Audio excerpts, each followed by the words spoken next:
হয়, আপোনালোকে গম পাইছে যোৱা নিশা খাটপেটীয়া যি চহৰত নেমচু আমচু আৰু সংখ্যালঘু সংগ্ৰাম পৰিষদৰ কিছু যুৱকে প্ৰায় 40ৰ পৰা 50 জন মিয়া শ্ৰমিকক পুনৰবাৰ এটা নেটৱৰ্ক গাড়ীৰে উজনি অসমলৈ গৈ থকা অৱস্থাত ৰখাই তেখেতক বুজনি দি ধুনীয়াকৈ পৰাই তেখেতক ঘৰত পঠাবলৈ সক্ষম হৈছে।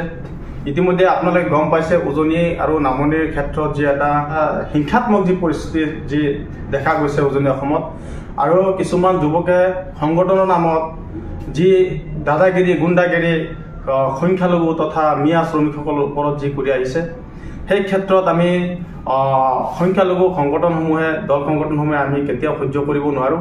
আৰু বিশেষকৈ চাব, যিহেতু নামনি অসমৰ যিহেতু এটা সংখ্যালঘু শ্ৰমিকসকলৰ যি নিৰ্যাতন আৰম্ভ কৰিছিল, সেই সময়তে শৃংখল চলি আহোঁতে যি অত্যাচাৰ আৰম্ভ কৰিছিলে, সেই সময়ত উজনি অসমৰ যিসকল বুদ্ধিজীৱী আছে, হয়তো বুদ্ধিজীৱীসকলে হয়তো নিমাত হৈ আছিলে, কিন্তু সেই সময়ত বুদ্ধিজীৱীসকলে আলোচনা বিলোচনাৰ মাজত সেই যুৱকসকলক লগত মোকাবিলা কৰি এই সমস্যাখিনি সমাধান কৰিব লাগিছিলে।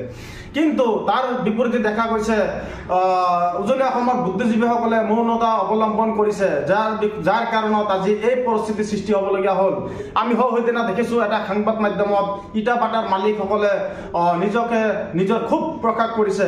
গতিকে আমিও বিচৰা নাই যে ব্যক্তিগত প্ৰতিষ্ঠানসমূহ বন্ধ হৈ যাওক বুলি আমি কামনা নকৰোঁ, আমি বিচাৰিছোঁ তাৰ এটা সমাধান। গতিকে কিছুদিন আগত একেই সংগঠনৰ যুৱকসকলে কি কৰিছে, মিয়া শ্ৰমিকসকলক বিদেশীৰ নামত হাৰাশাস্তি কৰাৰ লগতে গোচৰ ৰুজু কৰিছিলে, আৰু সেই গোচৰৰ শুনানিত নিজকে ভাৰতীয় বুলি প্ৰমাণ কৰিবৰ কাৰণে নামনি অসমৰ পৰা গৈ পেলাই আদালতত যাবলগীয়া হৈছে। গতিকে তেনে ক্ষেত্ৰত আমি দেখিছোঁ চৰকাৰে নীৰৱ ভূমিকা পালন কৰিছে, আৰক্ষী বিভাগখনেও নীৰৱ ভূমিকা পালন কৰিছে।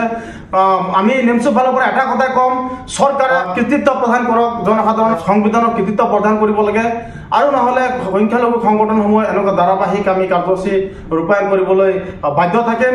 আৰু এটা কথা জানিব লাগিব, উজনি অসমত মিয়া শ্ৰমিকৰ দ্বাৰা নিৰ্মাণ কৰা ৰাস্তাৰে অহা যোৱা কৰিব পাৰে, নিৰ্মাণ কৰা গৃহত থাকিব পাৰে। নামনি অসমৰ মিয়াসকলে খেতি কৰি পেলাই উজনি অসমত পঠিয়ালে সেই চব্জি খাব পাৰে, আৰু সেই মুহূৰ্তত উজনি অসমৰ দাদাগিৰি এই সংখ্যালঘু বা মিয়া শ্ৰমিকসকলৰ ওপৰত কিয় এই দাদাগিৰি কিহৰ কাৰণে? ইয়াৰ আঁৰত কোনোবা ৰাজনৈতিক নেতাৰ কোনো আশীৰ্বাদ আছে নেকি? আমি নেমচুৱে বিচৰা নাই যে অসমত উজনি নামনি এনেকুৱা এটা ইছ্যু চলি থাকক, আমি বিচাৰিছোঁ স্থায়ী সমাধান। তাৰ কাৰণে চৰকাৰে, পুলিচ প্ৰশাসনে আৰু উজনি অসমৰ যিসকল বুদ্ধিজীৱী আছে বা সচেতন যিসকল ব্যক্তি আছে, সেইসকল ব্যক্তিয়ে আগশাৰীত আহি পেলাই তাৰ সমাধান কেনেকুৱা কৰিব পৰা যায় তাৰ আঁত ধৰিব লাগে। আমি বিচাৰিছোঁ শ্ৰমিকসকলৰ নিৰাপত্তা, আমি বিচাৰিছোঁ শ্ৰমিকসকলে যি দিন হাজিৰা কাম কৰি যি উপাৰ্জনৰ কামৰ বিনিময়ত যি এটা আৰ্থিক পাব লাগে, সেই আৰ্থিক যাতে কোনো মালিক শ্ৰেণী বা কোনো দালাল পক্ষ যাতে ইয়াৰ মুনাফা যাতে আদায় কৰিব নোৱাৰে, আৰু কোনো দালালৰ জৰিয়তে যাতে এই শ্ৰমিকসকল যাতে পৰিচালিত নহয়, তাৰ এটা সুব্যৱস্থা লাগে।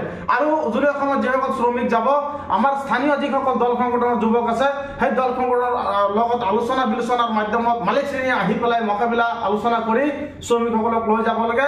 আমি নেমচুৱে বিচাৰিছোঁ শান্তি, আমি নেমচুৱে বিচাৰিছোঁ আমাৰ অসমখনৰ উন্নয়ন, আমি নেমচুৱে বিচাৰিছোঁ শংকৰ আজানৰ দেশ, ইয়াত মিলা প্ৰীতিৰে আমি হিন্দু মুছলিম শিখ বৌদ্ধ সকলো জাতি জনগোষ্ঠীৰ মাজত ভাতৃত্ববোধ বৰ্তাই ৰাখি আমি ঐক্যবদ্ধ হিচাপে অসমখনৰ উন্নয়নৰ চিন্তা কৰিব লাগে। আমি সংবিধানৰ আওতাত থাকি পেলাই আমি নিজৰ দায়িত্ব আৰু কৰ্তব্য পালন কৰি যাব লাগে। আমি কাৰো অন্যায়ত যাব নালাগে, আমি কাৰো ব্যক্তিগত বিৰোধিতা কৰিব নালাগে। আমি বিচৰা